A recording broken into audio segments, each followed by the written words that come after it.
that they really wanted to push that hard. That is a misunderstanding. That is what they want. They're trying to create the zeitgeist instead of like understanding it, Chris. And because like trends are natural, they come from us. Okay, they come from our desires, and Hollywood is not where they create them anymore. It's where they go to die. It's where trends go to die. And they have such a disconnect with the audience. They just don't get it. So they keep pushing the same shit. This is why we get like, I put up on Twitter today that America's healing because we don't have late night talk show. Like they're going to start blaming some of these movie failures on the lack of late night talk shows. Nobody gives a fuck about those anymore. Like it is old people falling asleep with their TV on. That is fucking it. Like no young person is watching Jimmy Kimmel Live. Yes. They just aren't. And you know what? If they keep going down this road, scripted film is going to become a boomer thing. The ages are going up from people watching these movies anyway, and they're going to start like Star Wars is aging out. Star Trek has already aged out. Doctor Who aged out. Marvel Comics is aging out. DC Comics is aging out. It won't be long until they're going to start adapting anime and video games, because that's what young people give a shit about right now. That's just a fact. So this was their last hurrah. This was Lucasfilm's last hurrah. This is the last thing they had to not completely fuck up, even after Crystal Skull, and they found a way to do it. It like, look at this first paragraph. They wanted to put the 140 million up there. 60 to 65 million opening weekend for Indiana Jones. Now, I think Crystal Skull had a 4-day opening weekend. And it did 100 million, but that's still take away the one holiday. I think, I'm not sure. I think I remember seeing that. But take away, and that's 70 million. Adjust for inflation, it's probably more like 85 to 90 now. Yeah. It's not going to do as well as Crystal Skull. And that's abysmal. And that's about what The Flash did. And what's interesting is Indiana Jones and the Dial of Dysentery cost about as much as The Flash. They're both extremely expensive movies that are going to lose hundreds of millions of dollars. And this is Indiana fucking Jones with Harrison Ford. This zeitgeist conversation that we're having, this is where you either go, you can go against the zeitgeist or try to find something in the zeitgeist. The reason the first Star Wars exists in the first place is because Lucas went against it.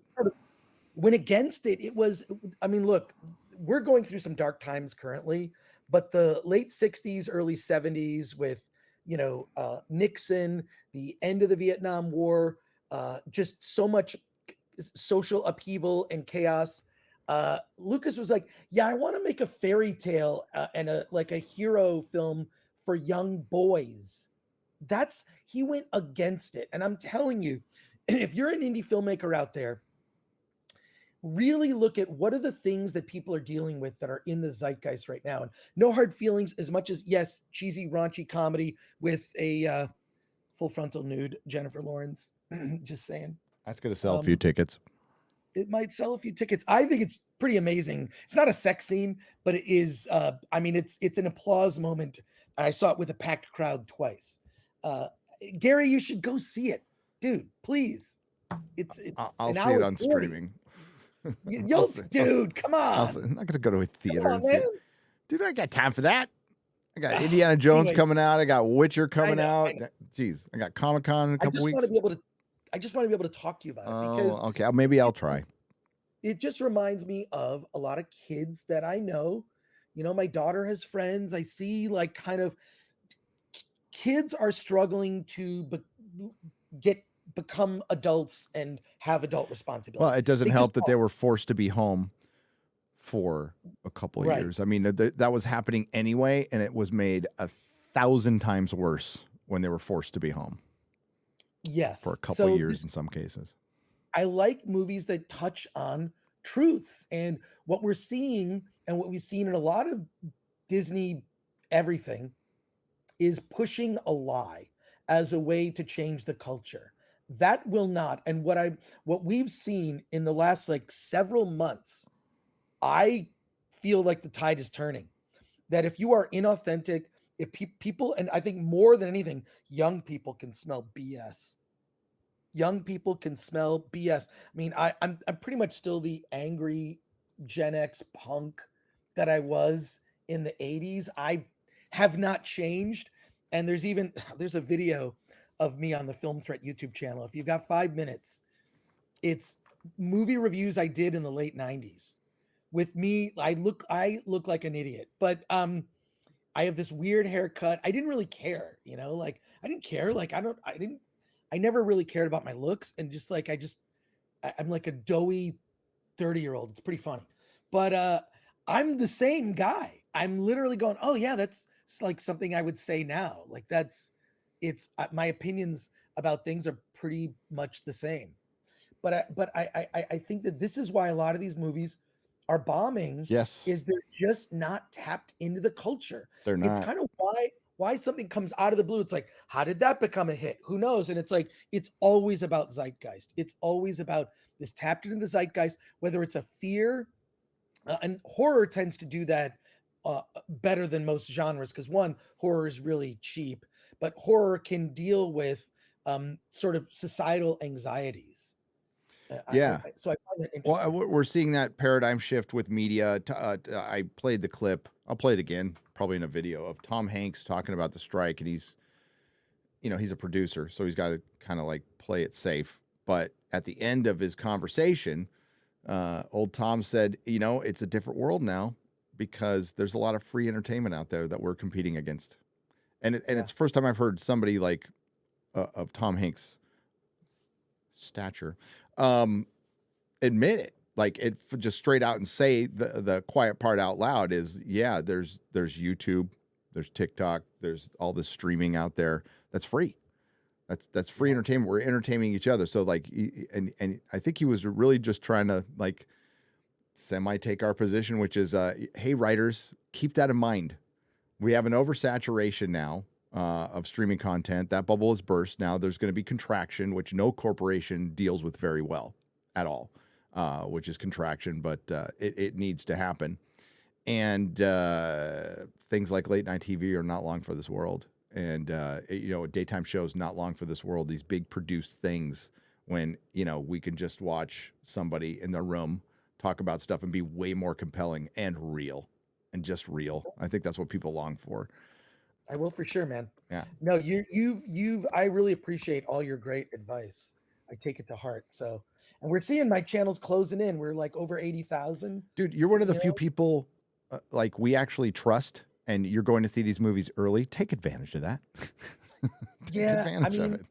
I can't really do a full review. They're No, saying we you don't. social. Does We'll Jeremy do a, Johns do a full review of anything? that's true. It's like 5 minutes. No. It's just his personality. He gives you like a really basic, like, I kind of liked it. I'll talk about a couple of scenes and tell you to drink or not to drink. That's it. Right. That you can do that. Right. Yeah. All right. I'll do it because you said, and then you'll see no hard feelings. I can't There wait. you go. And I'll you know what? I'll go watch Jennifer Lawrence get naked. Okay, it's the sacrifice I'll make. Hey, take Mrs. Nerdrotic. I think she would like the I film. would. I don't I think think she would really like it. she would get pissed if I went without her. Yeah, okay, Gary, you're the one that said it. I'm crediting you. You said someone needs to make a raunchy comedy Yes. right now. This is that movie. This is the movie you wanted Hollywood to make. They made it for Gary, We need and now you need to go see it. Don't wait for streaming, Gary. Go see this. okay. We need our boy Todd Phillips to make another freaking Hangover like old school like comedy. He might after this thing, but I see this is to circle back to like Todd Phillips and earlier. I think that if James Gunn should be looking at what Todd's doing. And can you find, this is what Marvel used to do.